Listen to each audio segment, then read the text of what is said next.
Imagine running from your own wedding, only to crash into the arms of someone even more powerful than the future you were escaping.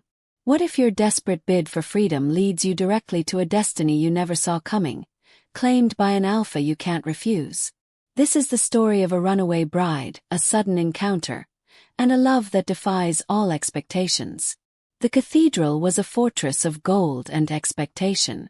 Candlelight glimmered from towering chandeliers, reflected in crystal goblets that lined the reception tables, casting prisms across the ivory walls. Everywhere she looked, perfection pressed against her like a vice. Musicians in velvet coats coaxed strings into melodies designed to soothe, to inspire reverence, to remind everyone present that this was the union of dynasties, a spectacle meant to outshine every wedding the city had seen in a century. And she, the bride, was meant to be the crown jewel of it all. The gown clung to her frame, a cascade of silk embroidered with pearls so fine they caught the candlelight like captured stars. Each layer of lace, each bead stitched by hands that had never known hunger or cold, was designed to announce wealth, legacy, power. When she moved, the gown whispered like a choir, a hush of silk across polished marble floors. On her head rested a veil that trailed behind her like a river of submission.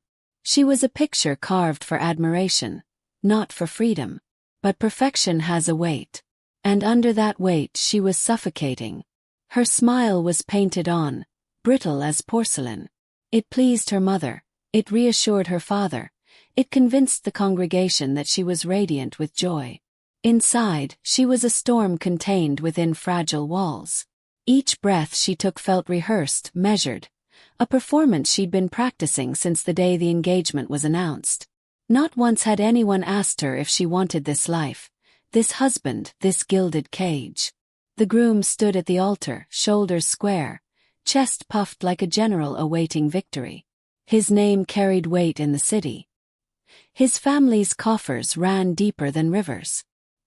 He was handsome in a cold, calculated way. His jawline sharp enough to cut glass. His smile practiced until it gleamed with arrogance. Every inch of him screamed entitlement. Entitled to wealth, entitled to obedience, entitled to her. He did not love her. Not really. She knew it in the way his eyes never softened when they landed on her, in the way he measured her body like an acquisition.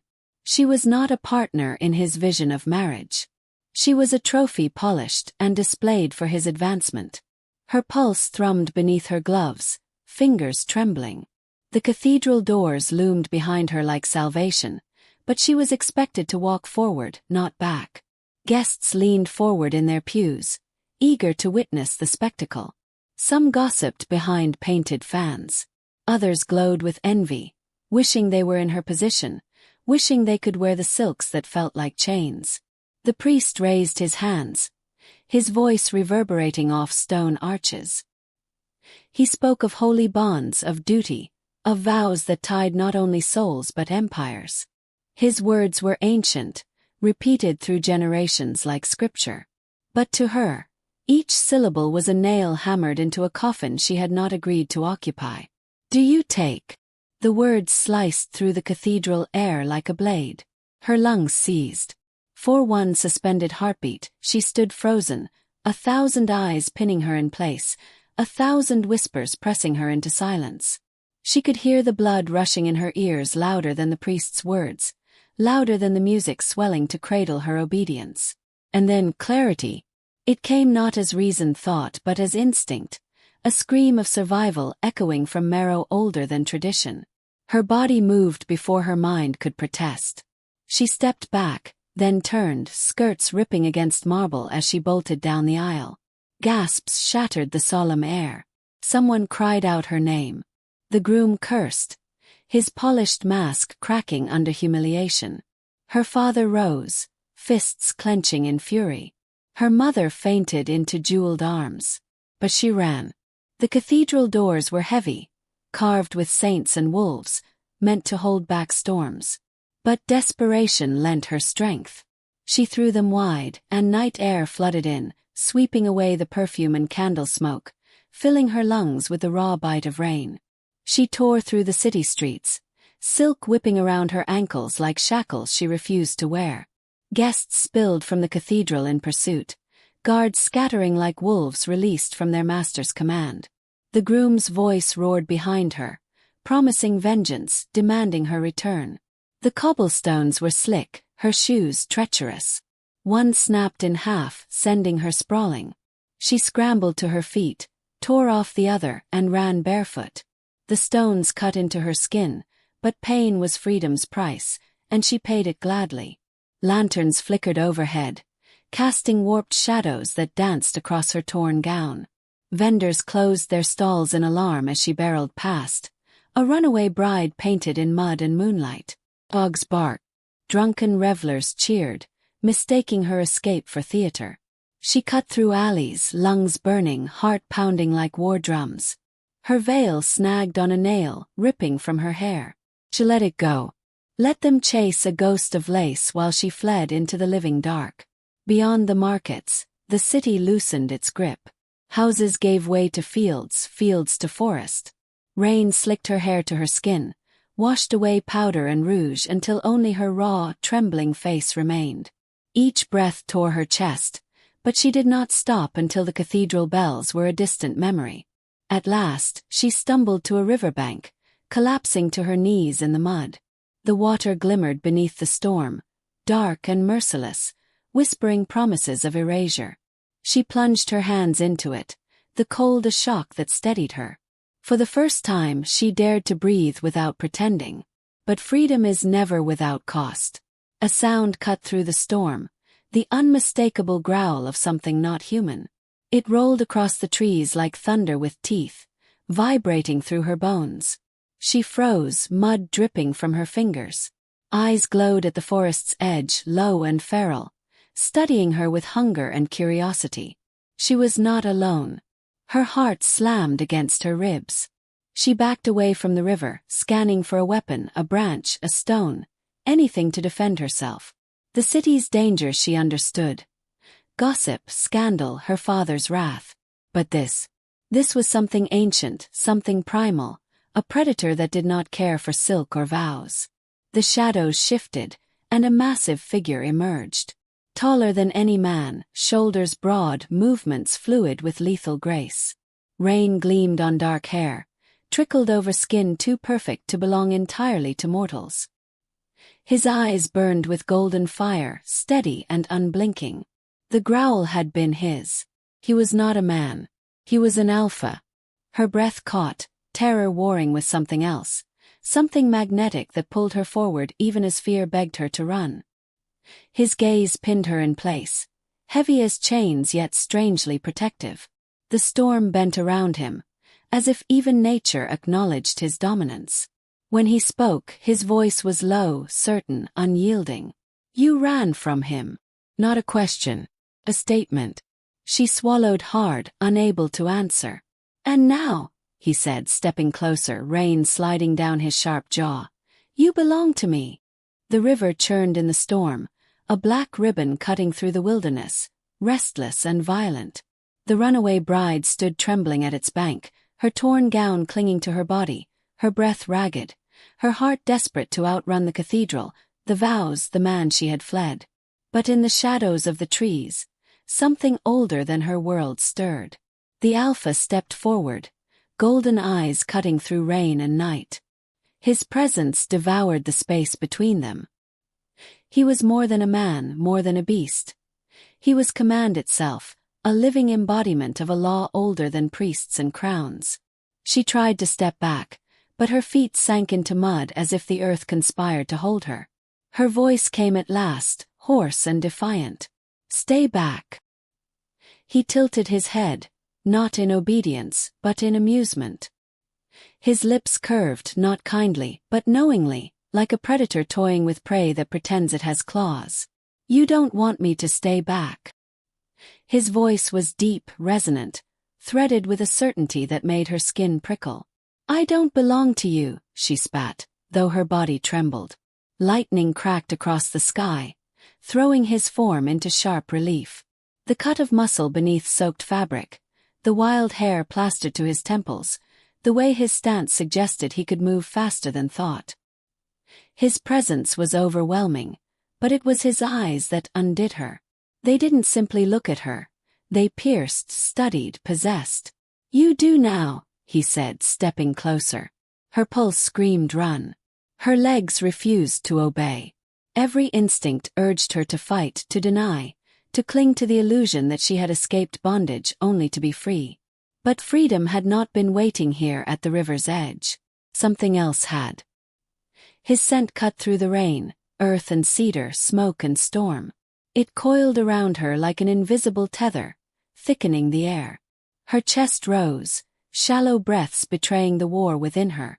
She wanted distance, yet her knees weakened under his gaze. "Why?" she forced out, her throat raw. "Why say such things to me?" The Alpha stopped within arm's reach. The storm hissed around them, thunder echoing like a second heartbeat. He raised a hand not to touch, but to hover inches from her cheek, so close the heat of his skin burned her through the cold. His eyes did not waver. "Because the moment I saw you," he said, voice low as velvet over steel, "the bond was sealed. You ran from chains, only to stumble into destiny. Claim what is mine. And you are mine." Her breath faltered, torn between fury and something she refused to name. "You sound just like him," she whispered, her voice breaking on the memory of the groom's possessive smile. That struck him. His expression hardened, golden eyes flashing. "Do not compare me to that boy," he growled, the sound rumbling in his chest. "He seeks ownership for power. To claim what is mine to protect. There is a difference." His words, meant to reassure, only tangled her further. She had fled one captor. Was she simply trading a jeweled cage for a primal one? Her knees threatened to buckle, but pride held her upright. "You can't just decide this," she said. "I choose my future." He leaned closer, his breath warm despite the storm, his presence swallowing her defiance. "Do you? You had no choice in the vows they tried to bind you with. You had no choice in the life they scripted for you. But here..." His eyes burned brighter, searing through the dark. "Here choice is stripped away. Bonds don't ask permission. They simply are." She hated that part of her understood. Hated that the raw honesty in his voice rang truer than the priest's hollow blessings. Her heart thundered with protest, but her body betrayed her. Heat rushing to her face, her chest tightening, her skin aching for the touch he had not yet given. She turned from him, hugging herself as if to shield her racing thoughts. "I don't even know your name." He smiled slow and sharp. "Names don't matter between us. But if it calms your fear..." His gaze softened just slightly. "I am Kaelin." Kaelin. The syllables fit him, strong, ancient, edged with danger.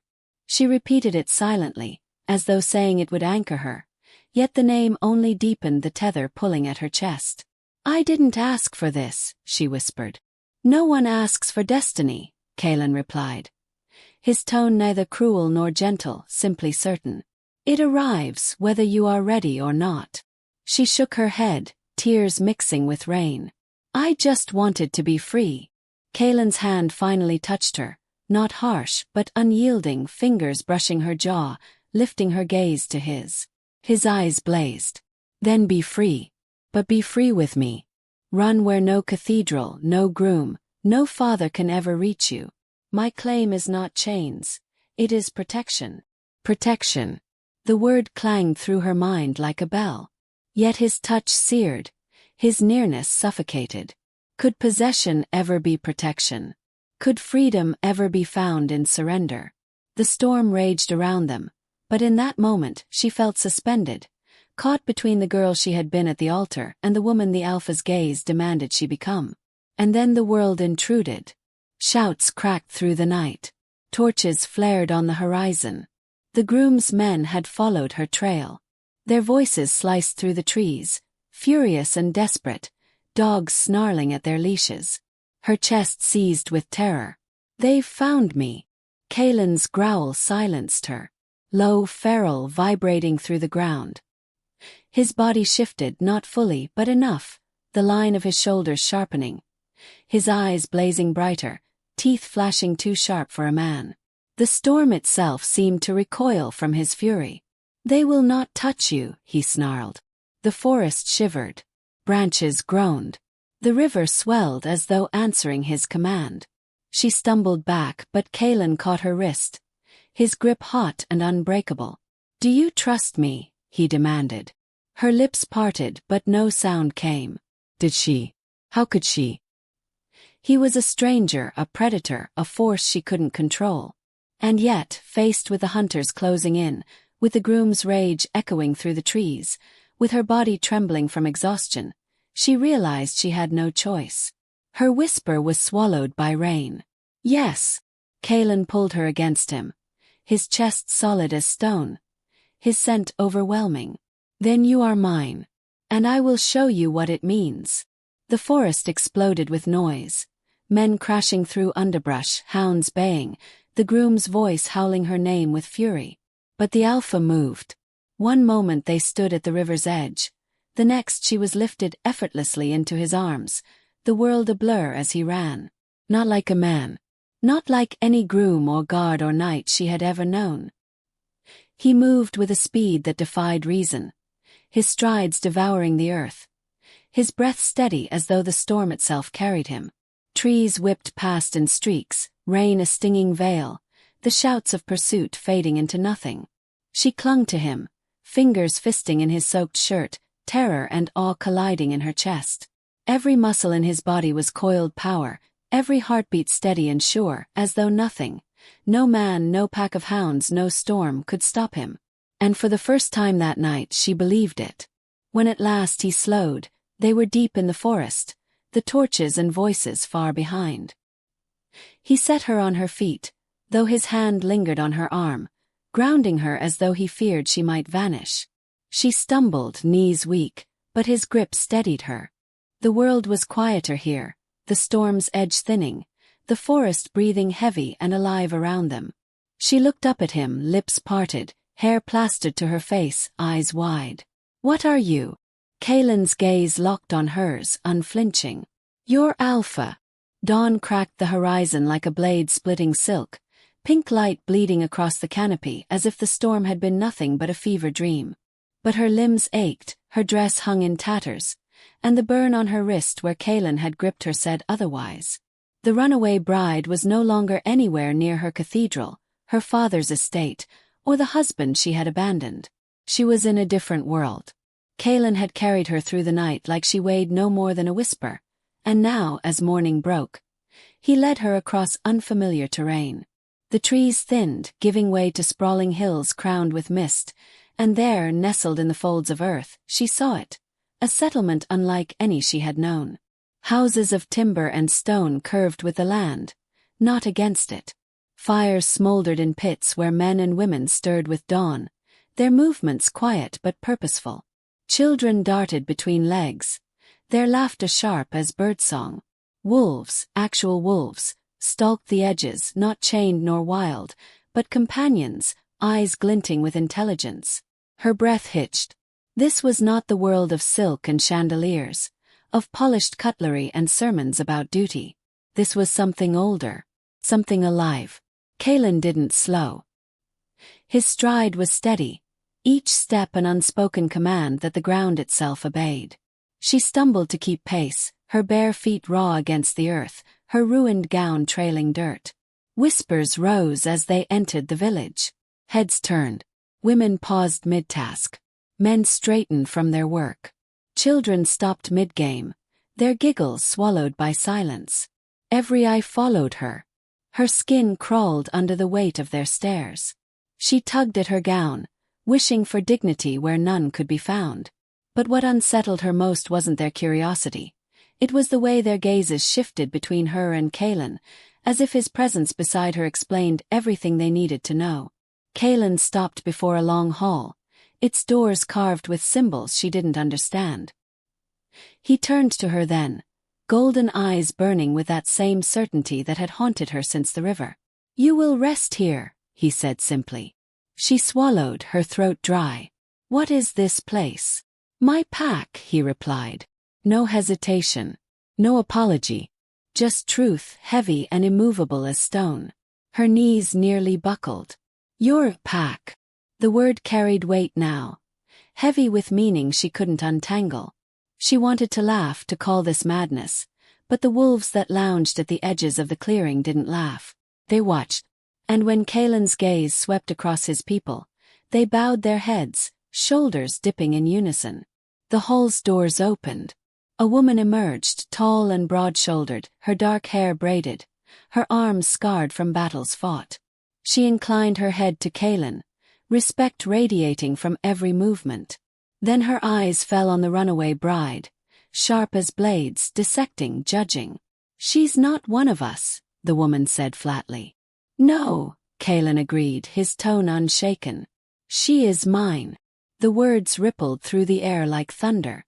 The pack shifted, murmurs rising. Some narrowed their eyes. Others tilted their heads in curiosity. The woman's gaze hardened, but she did not argue. She stepped aside, and Kaelin gestured for the bride to enter. Inside, the hall smelled of smoke and pine, the air heavy with warmth from a central hearth. Furs-lined benches. Symbols carved into beams seemed to pulse faintly, alive with stories she could not read. Kaelin led her to a smaller room off the main chamber, simple but warm. A bed layered with pelts, a basin of fresh water, a window that opened to the hills. She sank onto the bed, exhaustion hitting her like a tide. Kaelin crouched before her, his presence filling the small space. His hand brushed her knee, not tender, not rough, simply claiming space that no one else dared touch. You will stay here until you are strong again, he said. She stared at him, tears stinging. I didn't ask to stay here. He tilted his head, studying her as if she were both puzzle and prize. You asked to be free. I gave you freedom. But freedom has walls, as does survival. Here you are not prey. Here you are under me. Her breath caught. The contradiction was a cage in itself.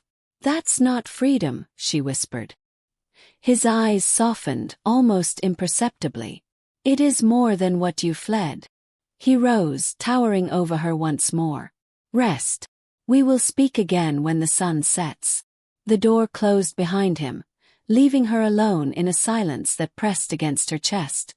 She lay back on the furs, staring at the wooden beams above, her mind a storm of confusion. Hours passed in restless half-sleep, dreams of cathedrals and rivers colliding with visions of golden eyes. When at last she stirred, footsteps echoed outside her door. She sat upright, bracing herself as the braided woman entered, carrying a tray of food. The woman set it down without ceremony. Stew, bread, water. Her gaze lingered, sharp and assessing. You don't belong here, the woman said. The bride swallowed. I didn't ask to come. Then why are you here? Because he brought me, she whispered. The woman's eyes flickered with something. Pity, perhaps, or disdain.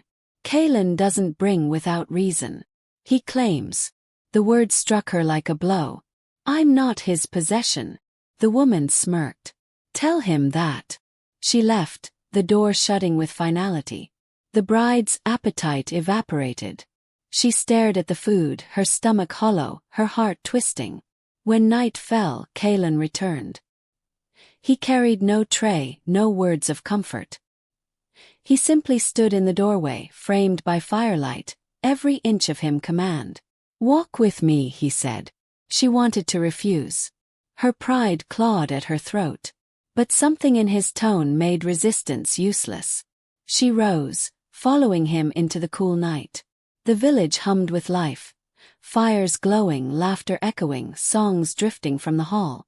But as Kaelin led her past the settlement, up a ridge overlooking the valley, silence swallowed everything. The stars spread wide above them, infinite and blinding. Kaelin stopped, his gaze fixed on the horizon. This is yours now, he said. Her breath caught. Yours, you mean? He turned, eyes burning. Ours.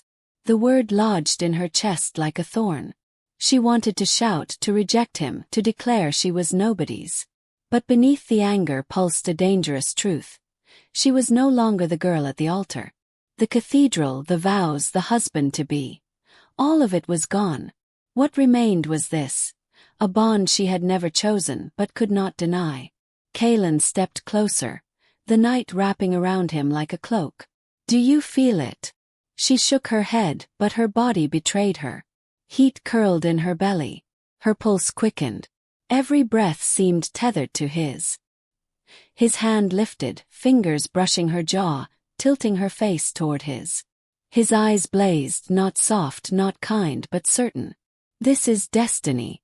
You can fight it, but it will not break." Her lips parted, words caught between defiance and surrender. She hated him. She needed him. She feared him. She craved him. And in that collision, she realized the truth. Freedom was no longer the choice before her. The choice was whether to shatter against him, or to let herself be remade. The days in Kaelin's world began to bleed into each other, strange in rhythm, heavy with new rituals. She learned to rise at dawn with the howl of wolves echoing across the valley, to eat around the communal fire where the pack spoke of hunts and old battles, and to listen, always listen, to whispers in a language not meant for outsiders. And though they did not welcome her, they tolerated her, because Kaelin's word was law, and his claim upon her had been declared before all. Yet tolerance was not love, and silence was not belonging. She felt it in every glance, in every stiff smile. She was foreign soil planted in a field of old roots, and they did not trust she would ever grow here. Kaelin, however, was unbothered. He moved through his pack like a storm-given flesh, absolute in his authority, untouchable in his conviction. He checked on her at dawn, at dusk, and sometimes in the depth of night when the firelight flickered and shadows stretched too far. Each time his eyes burned into her, reminding her without words that she was his, claimed, marked, bound in a way she did not yet understand. But though his certainty shook her, it did not quiet the restless ache in her chest. For even here, surrounded by strange traditions and guarded by a man who had plucked her from ruin, she was not free of her past. Memories bled into her dreams. A laugh beneath apple trees, a kiss stolen at twilight, a hand once held with promises whispered in secrecy.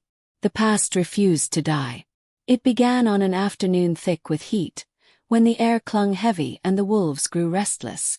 She wandered near the edge of the woods, furs cast aside, her mind searching for space where no eyes followed.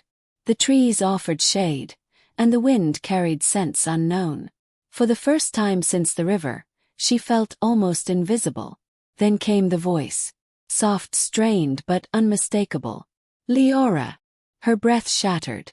She froze, heart clawing at her ribs. No one here called her that. No one here even knew that name. They called her the bride, the outsider, his chosen. Only one person had ever spoken her name like that, with reverence and need braided together. She turned, and there he was, Darian. He stood half in shadow, half in sun, clothes torn from travel, eyes hollowed by distance yet burning with recognition. His chest rose and fell as though he had run leagues just to find her. And perhaps he had. Her knees nearly gave way. "You shouldn't be here." His mouth twisted, equal parts relief and anguish. "I had to. I searched every road, every whisper of rumor. They said you were taken. Some said you vanished. But I knew you weren't gone. I couldn't let you be lost." Her eyes blurred. "I wasn't lost. I was." She cut herself off, the words choking her. "I was claimed." Darian stepped closer. Desperation etched into every line of his face. "Tell me you didn't choose this. Tell me you're not staying here willingly." Her lips trembled. She wanted to say it, to confess she had been dragged into a destiny she hadn't asked for. But even as the truth burned her tongue, something deeper knotted inside her, a thread woven by Kaelin's presence, by his unyielding gaze. She hated it, but it was there. "I didn't choose it," she whispered. "But it's not so simple." Darian's jaw clenched. "It is. Come with me. Right now. We can vanish. Before he knows. Before any of them can stop us." Her heart thundered. She saw the cathedral again, the altar, the suffocation. And she saw the river, the golden eyes, the hand that had dragged her from her own panic into a different kind of fire. 2 lives stretched before her, one of forbidden memories, one of undeniable fate. Both called her. Both would destroy her. A growl split the air. Low, dangerous, primal. Her blood ran cold. She didn't need to turn to know who had heard, who had seen. The woods bent around the presence of power as Kaelin emerged. His figure a storm incarnate. His gaze locked not on her, but on Darian, sharp enough to cut stone. "Mine," Kaelin said, voice low, steady, deadly. Darian squared his shoulders, though his pulse thudded visible in his throat. "She was mine before you ever laid eyes on her." The words were gasoline. Kaelin's lips curled, a snarl threatening. His body a tension of violence barely leashed.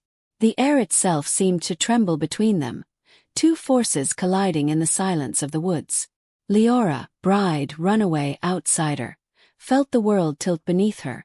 Kaelin turned his eyes on her then, burning with accusation, with hurt hidden beneath rage. "You knew him." Not a question. A verdict. Tears spilled down her cheeks. Before all this. Before the altar. Before you." Kaelin's chest heaved once, then stilled. "And yet here you stand. With him. In my woods." Darian stepped forward, voice cracking with urgency. "Because she doesn't belong here. You've trapped her. Can't you see it? She doesn't want this." The words shattered her. Because part of her knew he was right. But part of her also knew it wasn't the whole truth. Kaelin's hands flexed at his sides, claws threatening to break flesh. "Leave. Before I tear the breath from your throat." Darian's eyes locked on hers, pleading. "Say the word, Leora. Just one word, and I'll take you far from here. We can start again." Her lips parted. Her throat constricted. One choice would mean betrayal of the bond already forming between her and Kaelin. The other would mean crushing the first love who had once been her entire world. Either way, her heart would splinter. But silence was an answer too. And her silence screamed louder than words. Darian's eyes dimmed, the fire within them cracking with heartbreak. He looked at Kaelin, hatred burning in place of hope. "You think you've won. But a bond born of force is no victory. One day she'll see it. One day she'll run from you too." Kaelin's snarl rumbled, the ground vibrating beneath them. But before blood could spill, Darian vanished into the trees, swallowed by shadow and distance. Silence fell, thick and suffocating. Kaelin turned back to her, his face carved from fury and something far more dangerous. Fear. "You are mine," he growled, stepping close, his hand gripping her arm hard enough to bruise. "Do not test me again." Her heart cracked. Her throat ached with unshed screams. She wanted to fight him, to claw against his certainty. But beneath the fear, beneath the fury, lay the truth she could not smother. The bond pulsed between them, stronger with every heartbeat. Her past had returned. Her future burned beside her. And she stood trapped between loyalty and longing, knowing whichever path she chose would break something she could never mend. The night after Darian vanished into the trees, sleep did not come. She lay awake in Kaelin's lodge, the fire burned low, shadows licking across wooden beams. Every sound seemed louder in the silence, the howl of a distant wolf, the creak of settling wood, the beat of her own restless heart. Kaelin had not spoken after dragging her back from the forest's edge. He had stood by the flames, staring into them as though they were capable of answers. His hands balled into fists at his sides. The tension between them was a wall she could not scale. And yet, when her body shivered in the cold, he had thrown a fur across her. No words, no comfort, but the act was telling. He could rage, he could command, but he could not stop protecting her. She realized then that love here was not a gentle thing.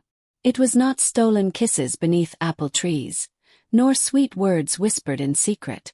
With Kaelin, it was fire and storm, a collision of wills and fates. It terrified her, and it tempted her. By dawn, she decided, if she was to stay, she could no longer drift in silence. When Kaelin entered at first light, his eyes still burning from the night before. She rose to meet him. "If you want me here, then you cannot treat me like a caged bird. I will not survive in chains." His gaze sharpened. "Chains? Is that what you think this is?" "You claim me," she said, voice shaking but strong. "You burn my name into the pack's law. And yet you look at me as though you expect me to break. If I am truly yours, then let me stand beside you, not beneath you." His silence was sharp as a blade. For a heartbeat, she thought he might laugh or snarl or dismiss her as a fool. Instead, his jaw flexed and he stepped closer. "You do not understand what it means to stand beside an alpha," he said lowly. "The weight, the expectation, the danger. Those who stand beside me must bleed when I bleed. They must burn when I burn." Her chin lifted. "Then teach me." The words shocked even her. But they settled in the air, unshakable. For the first time, something like respect flickered in his gaze. Not the patronizing patience he had given her before, not the possessive hunger, but a recognition. A glimpse that he saw her as more than a fragile girl he had plucked from ruin. From that day forward, Kalen did not hide his world from her. He took her into the wild where the pack ran under the moon, their bodies shifting from flesh to fur with bone-cracking precision. She stood among them, the air thick with musk and power, watching the alpha command with no words, only presence. She saw the reverence in their eyes, the way their spines bent when his shadow touched them. And she began to understand that his strength was not only his claws or his fury, it was his burden carried for them all. He brought her to the council fires, where ancient wolves debated traditions older than empires. She listened to their voices clash, sharp with mistrust toward her, until Kalen silenced them with a single growl.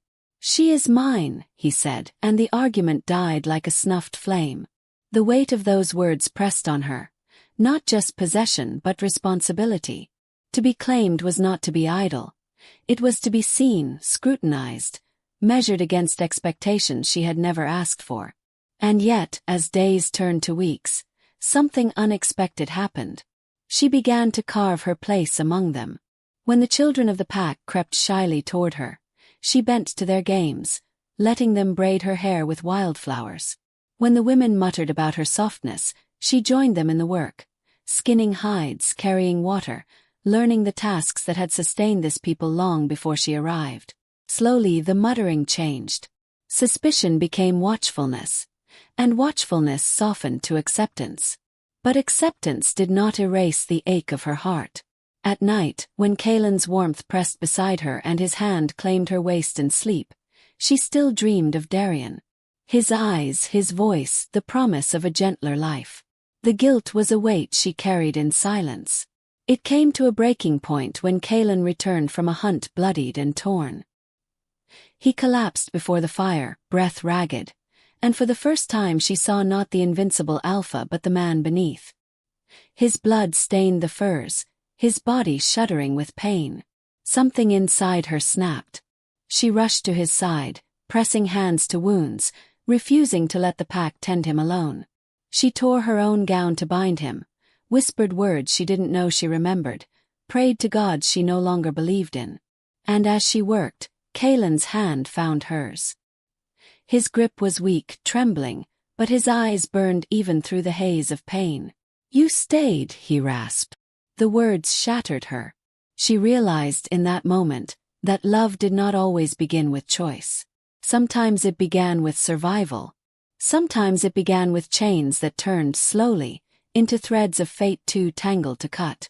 She had fled one wedding only to find herself bound again. But here, in this blood and fire, she was not powerless. She was no bride in white silk waiting to be saved. She was a woman with hands covered in the lifeblood of the man who had claimed her, and in saving him, she saved herself. When Kalen healed, his eyes on her changed again. There was still possession, still the iron certainty of his claim, but now there was something else. Quiet awe. He began to ask her counsel before the pack. He stood with her at his side instead of placing her behind him, and when the moon was high and the fire was low, He whispered words she never thought she would hear from him. You are not mine because I claimed you. You are mine because you chose to stay. The tears she shed then were not of sorrow but of release. Her journey had not been about escape or entrapment, not about Darian or Kaelin, not about weddings or chains. It had been about discovering that freedom was not the absence of bonds, but the power to choose which ones to honor. In Kaelin's world, love was not fragile. It was feral, unyielding, dangerous.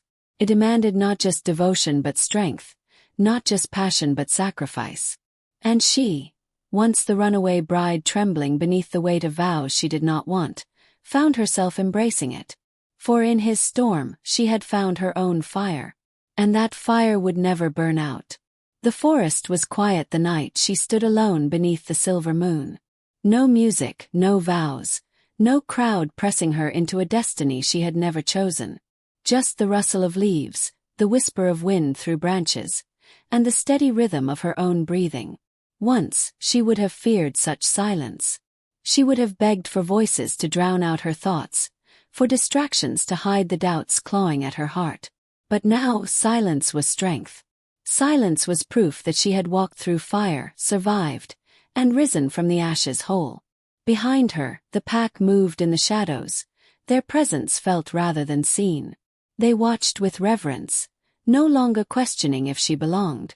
She had earned her place, not as a girl carried, not as a captive claimed, but as a woman who stood by their alpha and in her own right, commanded their respect. Kaelin's footsteps approached before his hand did. He never crept, never softened his stride. An alpha had no reason to hide, and she had no reason to flinch. His palm brushed her back, grounding her, a silent vow stronger than the ceremony she had once fled. You're far from the fire, he murmured. She tilted her face toward the moonlight, her lips curving faintly. I wanted to remember. Remember what? That the girl who ran is not the woman who stands here now. He was quiet for a long moment, the weight of his presence like gravity itself. Then softly, almost as if admitting a secret he had never dared speak aloud. You are more than I ever deserved. She turned, meeting his gaze. For the first time since the day he had claimed her, she did not see only power and possession in his eyes. She saw the raw, unguarded truth of a man who had once believed he could take anything he wanted, but had learned that some things had to be earned. Her hand found his, not trembling, not hesitant. And you are more than I ever imagined. The wind shifted then, carrying the distant cry of a lone wolf. The sound echoed through the forest, ancient and haunting, a reminder that their story was not just their own. It was written in the bloodlines of the pack, in the scars of the past, and in the choices they would make for the future. She thought of the wedding she had abandoned, of the life she had nearly surrendered to fear. She thought of the man she had once loved, of the tenderness that had taught her what it meant to feel. And she thought of Kaelin, the alpha who had torn through her escape, claimed her against her will, and then, against all odds, given her the freedom to become herself. Love, she realized, was never simple. It was never safe. But it was hers. As the moonlight bathed them both, she squeezed Kaelin's hand, her voice steady, resolute. Whatever comes, we face it together. His answering smile was fierce, wolfish, filled with promise. Together, he echoed. And in that single word lay everything. The fire, the storm, the scars, the healing, the chain transformed into choice. The runaway bride had found her home. Not in a hall of gold. Not in vows spoken by force. But here in the wild, where love was untamed, dangerous, and entirely her own. The moon rose higher, silver light spilling across the trees. And with it came the quiet certainty that this was not the end, but only the beginning of a new story. To watch more audiobooks, kindly subscribe to this channel. Also, don't forget to like this video and share your thoughts in the comment section.